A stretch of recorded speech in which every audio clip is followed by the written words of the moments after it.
వైద్యుడి కాసుల కక్కుర్తికి నిండు ప్రాణం పోయిన సంఘటన జగిత్యాల జిల్లా కేంద్రంలో చోటు చేసుకుంది. సుద్దపల్లికి చెందిన రాజు జ్యోత్స్న దంపతులకు మాతా శిశు కేంద్రంలో మే 10న బాబు జన్మించాడు. శిశువు అనారోగ్యంతో ఉండటంతో మెరుగైన వైద్యం కోసం మే 11వ తేదీన తన సొంత ప్రైవేటు ఆసుపత్రికి తరలించమని విధుల్లో ఉన్న డాక్టర్ సాయి బాబు తల్లిదండ్రులకు సూచించాడు. దీంతో ప్రైవేటు ఆసుపత్రికి తరలించగా అక్కడ డాక్టర్ల నిర్లక్ష్యంతో శిశువు మృతి చెందాడు. ఈ విషయాన్ని దాచిపెట్టిన డాక్టర్ సాయి చిన్నారిని తిరిగి ప్రభుత్వ మాతా శిశు ఆరోగ్య కేంద్రానికి తరలించాలని చెప్పాడు. అయితే తరలిస్తున్న సమయంలో బాబు కదలకపోవడంతో అనుమానం వచ్చిన తల్లిదండ్రులు బాబును పరీక్షించగా మృతి చెందినట్లు గమనించారు. దీంతో బాధితులు ప్రైవేటు ఆసుపత్రి ఎదుట ఆందోళన నిర్వహించారు. డాక్టర్ సాయి నిర్లక్ష్యంతోనే తమ బాబు మరణించాడని తల్లిదండ్రులు, కుటుంబ సభ్యులు నిరసన వ్యక్తం చేశారు. సమాచారం అందుకున్న పోలీసులు రెసిడెంట్ మెడికల్ ఆఫీసర్ విజయ్ వెంటనే ఆసుపత్రి వద్దకు చేరుకొని సదరు డాక్టర్ సాయి సిబ్బందిపై చర్యలు తీసుకుంటామని హామీ ఇచ్చారు. ఈ ఘటనపై కేసు నమోదు చేసి దర్యాప్తు చేస్తున్నట్లు పోలీసులు తెలిపారు. జైచల్కి రాయా అని చెప్పిండు సరే. దాని తర్వాత సరే నేను డిశ్చార్జ్ అవుతా, ఈ స్తోమత నాతో లేదు సార్ అనుకుని చెప్పినాక ఒక అతన్ని నేను ఫోన్ మాట్లాడేటప్పుడు బయటనే తిరిగిపించిండు. నేను ఫోన్ మాట్లాడేది మొత్తం వినుకుంటా సార్కి చెప్పేస్తుంది బయట. నేను మాట్లాడుతున్నా సార్ ఏంటంటే అప్పచెప్పిండు. దాని తర్వాత మళ్ళీ పిలిచినాక బాబుని చూసిన మంచిగానే ఉన్నాడు. డైరెక్ట్ సార్ నేను డిశ్చార్జ్ అవుతా, నాతో అంత స్తోమత కాదని చెప్పిన. స్తోమత కాదన్నప్పుడు ట్రీట్మెంటు అవేవో నా అలా ఉండే కాంపౌండర్తో ట్రీట్మెంట్ ఆ వైర్లు తీపేసింది. డిశ్చార్జ్ అవుతారట, అది తీసేసి అన్నాడు. నేను బయటకు పంపిస్తున్నా బాబుని అని చెప్పిండు. పంపించేసరికి మీరు 10 నిమిషాలు కిందకు కోరి నేను వస్తున్నా అన్నాడు. బాబును పంపిస్తున్నా 10 నిమిషాలు కిందకు కోరు అన్నాడా. మళ్ళీ పైనకి వచ్చి బాబు మరి మీ అంబులెన్స్ ఆ పాటికి అంబులెన్స్ వచ్చే రెడీలు ఉంది. బాబు డిశ్చార్జ్ అని చెప్పగా రెడీలు ఉన్నాడు. రెడీలు ఉన్న తర్వాత మళ్ళీ పైనకి వచ్చేసరికి అదేదో ఒత్తుతుండు, నోట్లో పైప్ వేసి ఒత్తుతుండు. బాబు బ్లడ్ కక్కిండు అంటే అంతకుముందు కక్కిండా మరి ఎట్లా కక్కిండా నాకు తెలియదు. బాబు అది నోట్లో పైప్ వేసి అదేదో ఒత్తుతుండు, హార్ట్ బీట్ అందట్లేదు.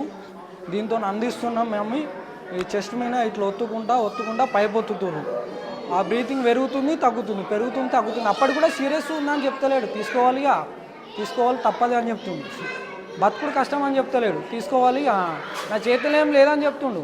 ఇక నేను బాబు బాగుంటే అయిపోతుంది, ఎట్లా ట్రీట్మెంట్ చేస్తుండు కదా, బాబు బాగుంటే తర్వాత మాట్లాడుకోవచ్చు అని నేను అనుకున్నా. అంబులెన్స్ బయట ఒకటి ఉంది, ఆ ఫోటో చూసి నాకు బాబు లోపలికి అయిన తర్వాత ఇక్కడున్న సారే అక్కడే ట్రీట్మెంట్, ఆ సార్ ఓన్ హాస్పిటల్ అని నాకు అప్పుడు తెలిసింది. అప్పటిదాకా నాకు తెలియదు. బాబు చనిపోయిండు, అక్కడికి డైరెక్ట్ చేతులు ఎత్తేసి నువ్వు డైరెక్ట్ సివిల్లోకే తీసుకోవా, ఏడికి తీసుకోవా అని చెప్పిండు. పని చేసినప్పుడు నువ్వు వితౌట్ హాస్పిటల్లో నువ్వు మైండ్ ఒక మనిషిని పంపించి పోర్ట్రేట్ మైండ్ వాష్ ఎట్లా చేపిస్తారు? నీకు జీతం ఇస్తలేరా గవర్నమెంట్ నుంచి వెళ్ళి? నువ్వు మైండ్ ఎట్లా వాష్ చేపిస్తారు? ట్రీట్మెంట్ ఎందుకు ఇయ్యరు? దీనికి సంబంధించి పూర్తి అప్డేట్స్ అందించడానికి మా ప్రతినిధి శ్రీనివాస్ అందుబాటులో ఉన్నారు. శ్రీనివాస్, చూస్తున్నాం కదా డాక్టర్ల నెగ్లిజెన్సీ వల్ల ఒక బాబు మృతి చెందినట్లుగా తెలుస్తోంది. సో ప్రజెంట్ అక్కడ సిచ్యువేషన్ ఏంటి? పోలీసులు ఏ రకమైన చర్యలు తీసుకుంటున్నారు?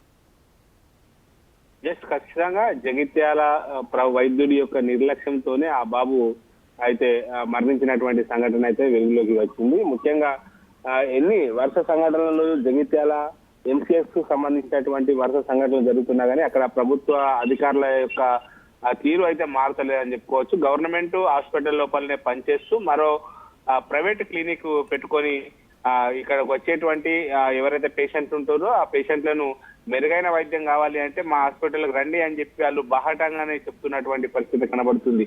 ముఖ్యంగా ఇటు జగిత్యాల జిల్లా పెగడపల్లి మండలం సుద్దపల్లి గ్రామానికి చెందినటువంటి రాజు జ్యోత్స్న దంపతులు డెలివరీ కోసము ఆ ఎంసీఎస్ హాస్పిటల్ కు రావడం కూడా జరిగింది. అయితే మొదటి కాన్పు కావడంతో అయితే ఆ మొదటి కాన్పులో ఇటు బాబు పుట్టిన తర్వాత ఆ మెరుగైనటువంటి వైద్యం కోసము ఆ వైద్యుని యొక్క హాస్పిటల్ కు వెళ్ళాలని చెప్పి అయితే అక్కడ ఉన్నటువంటి ఆసుపత్రి సిబ్బంది సూచించడంతో బాబును అక్కడికి తరలించడం కూడా జరిగింది. అయితే అక్కడికి వెళ్ళిన తర్వాత ఆ బాబు యొక్క పరిస్థితి విషమించడంతో అక్కడ ట్రీట్మెంట్ చేస్తున్నట్టు ఇటు కొద్ది సాక్ష్యాలు ఇటు బయటకు రావడం కూడా జరిగింది. అంటే ఆ బాబు కొద్దిగా ఆరోగ్యం బాగా లేదు, మెరుగైన వైద్యం చేయాలి కానీ ఇక్కడ చేస్తున్నాము అని చెప్పి వీళ్ళ ముంగట్నే అతనికి మెరుగైనటువంటి వైద్యం చేసి తిరిగి వాళ్ళు చేతులు ఎత్తేసి మాతా శిశు సంరక్షణ కేంద్రానికి తీసుకువెళ్లాలని చెప్పి అయితే ఆ డాక్టర్లు చెప్పినటువంటి పరిస్థితి కనబడుతుంది. ఆ బాబు యొక్క పరిస్థితి విషమించడంతోనే మళ్ళీ తిరిగి హాస్పిటల్ కు వెళ్ళమని చెప్పి సూచించడంతో అయితే అక్కడికి వెళ్ళేటువంటి సమయం లోపలనే బాబు మృతి చెందాడు.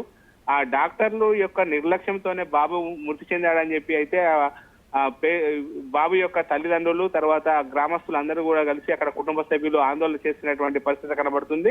ముఖ్యంగా తమ బాబును కావాల్సుకునే నిర్లక్ష్యం వల్లనే బాబు చనిపోయాడు, డాక్టర్ పైన చర్యలు తీసుకొని తమకు న్యాయం చేయాలని చెప్పి అయితే డిమాండ్ చేస్తున్నటువంటి పరిస్థితి కనబడుతుంది. ఇది అక్కడ ఉన్నటువంటి డిఎంఓ దృష్టికి, ఆసుపత్రి యొక్క ఆర్ఎం దృష్టికి కూడా తీసుకువెళ్ళడం కూడా జరిగింది. పూర్తిగా విచారణ జరిపిన తర్వాత చట్టపరమైనటువంటి చర్యలు తీసుకుంటామని చెప్పి అయితే ఆర్ఎంఓ చెప్పినటువంటి పరిస్థితి కనబడుతుంది. సౌమ్య.